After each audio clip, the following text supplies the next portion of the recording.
Once you reach the end of the assignment, you just need to complete one offline task. So to complete the offline task, you have to follow the instructions. So first I have to open the countdown.cpp file. So let me just move to playground first. And inside playground, I can use J-code and then countdown.cpp to open the file. In the Explorer, you can see there is one file, and I have to develop a program that asks user to enter a number n and then counts down from n to 0 every second. So I am going to copy it, then click on JuniorIT.AI Assistant extension, and in the language translate option, I am going to write this. Then select the language according to your choice. Here I need C++, and then ask now. And this feature will translate the natural language to C++ code. Just again click here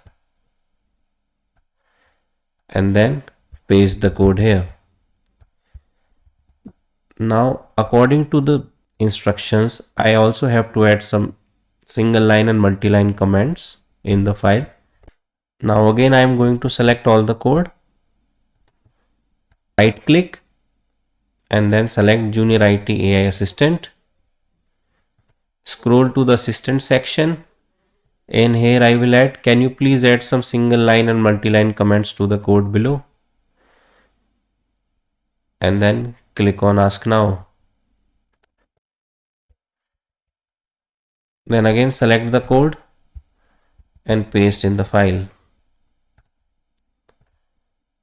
Just close the assistant extension and also resize the window. Here you can also manually add single line and multi-line comments.